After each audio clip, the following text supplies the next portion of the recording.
Shaitan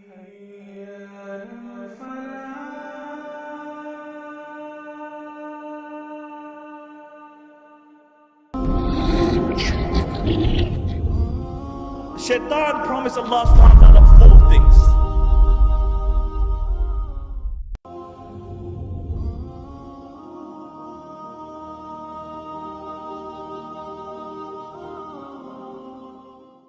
Shaitan promised Allah subhanahu wa ta'ala 4 things. He said, وَلَا أُضِلَّنَّهُمْ.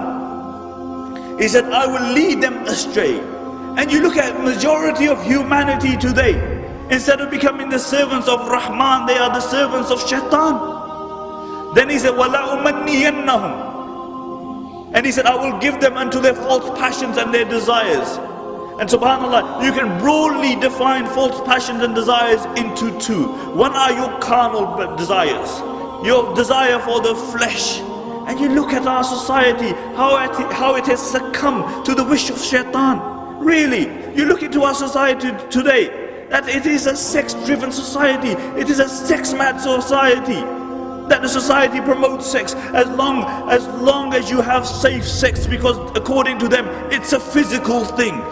You carry on. Whilst Islamically, it's a spiritual thing. When a husband comes to his wife, he recites du'as, and Allah subhanahu wa ta'ala safeguards that child. And the ulama write that this is the first right of the child, because it's a spiritual thing.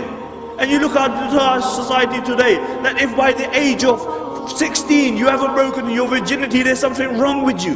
This is why out of the 7 people who will be under the shade of Allah subhanahu wa ta'ala on the day of judgment, will be that young man, nasha'a fi ibadatillah, who grew up in the worship of Allah subhanahu wa ta'ala. He will be under the shade of Allah subhanahu wa ta'ala. So the first form is your carnal desire. وَلَا أُمَنِّيَنَّهُمْ. I will give them unto the carnal desires. The second, that Shaitan will delude you in believing into false aspirations of this dunya. He will make you believe in false aspirations of this dunya, and he will make this dunya the purpose of your life. Not only will he make this dunya the purpose of your life, he will not give you time to even think about the purpose of your life. And subhanAllah, how you see how the promise of Shaitan is coming to pass. You know, they give you your TV sets, and then they give you your videos, and then they give you your DVDs, and then they give you your satellite channels, so you have more channels than you can even count. And then they give you your mobile phones, and then they give you voice activated mobile phones, and then they give you your camera phones, and then they give you your video phones, and then they give you the internet, and then they give the internet on your mobile phone. So like the posters say, you can shop until you drop dead. And when you drop dead, the same Shaitan will say, La talumuni, lumu anfusakum. Don't blame me, blame yourself. I called you and you oblige. And you will be suckered like the billions who were suckered before you. So the second promise of Shaitan was, وَلَا أُمَنِّيَنَّهُمْ. The third promise of Shaitan was, وَلَا أَمُرَنَّهُمْ فَلْيُبَتِّكُنَّ أَذَانَ الْأَنَامِ. I will command them, and they will slit the ear of the cattle. What the mushrikeen would do is that they would slit the ear, and they would slit the animal, and they would let on the name of their gods, and they would let it walk, and wherever it fell, it was halal for the males and it was haram for the women. This is what they would do. The author of Tafsir Mazri mentions that this means that a time will come where Shaitan will tell man to disfigure the creation of Allah subhanahu wa ta'ala. And you see this today, really. You look into our society, a consumer society, where they try to create chickens without feathers.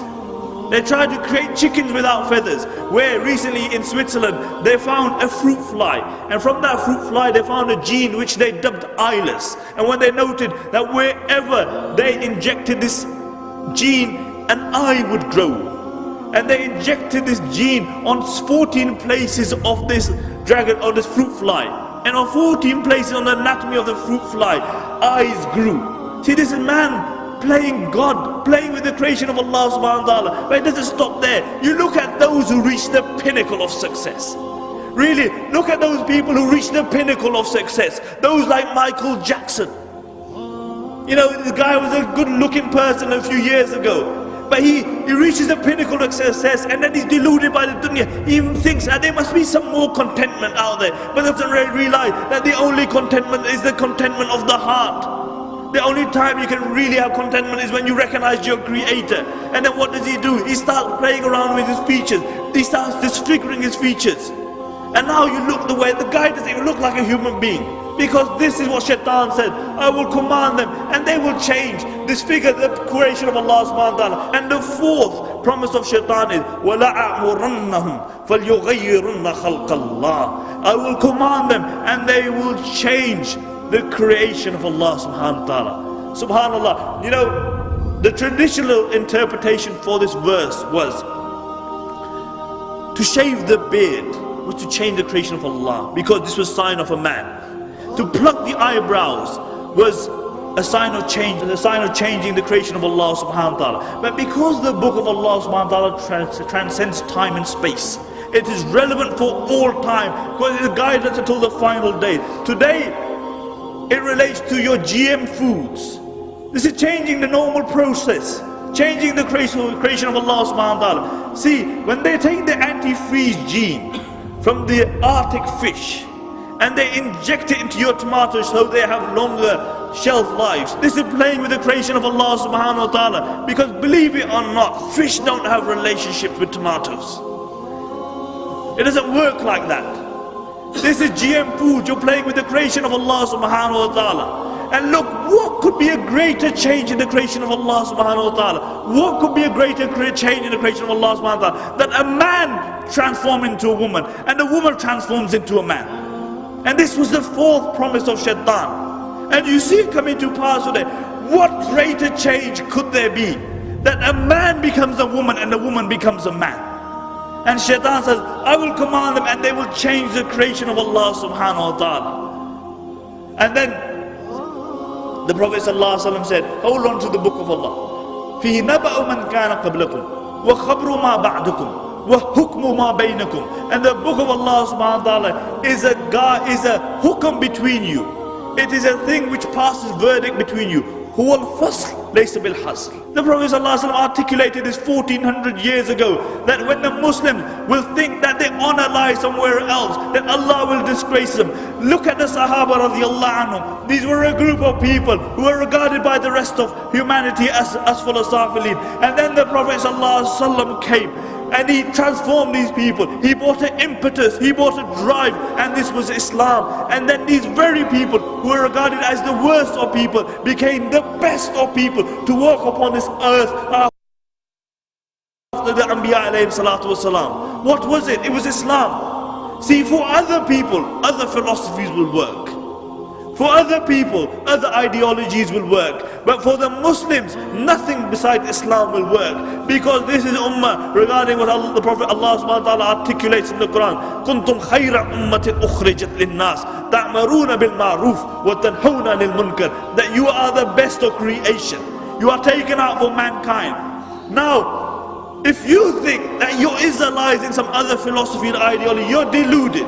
The only time the Muslims had respect were when they held on to the deen of Allah subhanahu wa ta'ala. Look at history. And then when they turned away from the deen of Allah subhanahu wa ta'ala, Allah turned away from them. And this is why we find ourselves in the decadence that we do today.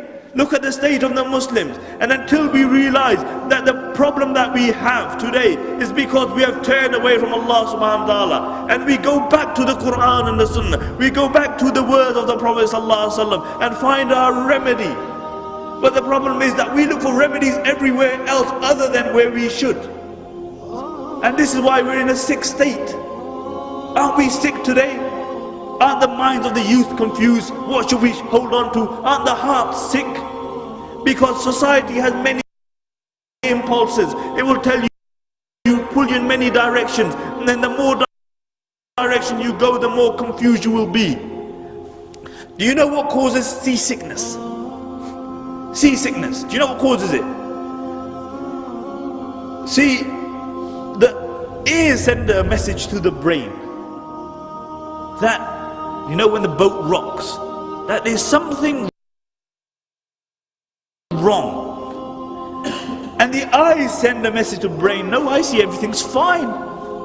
So you have two confusing messages going to the brain, and as a consequence you feel sick, you vomit, you feel sick. And this is why today you will find that the Muslim Ummah is sick, because we are pulled in so many directions. The minds are sick, the hearts are sick, the brains are confused. And the only thing which remedies seasickness is what?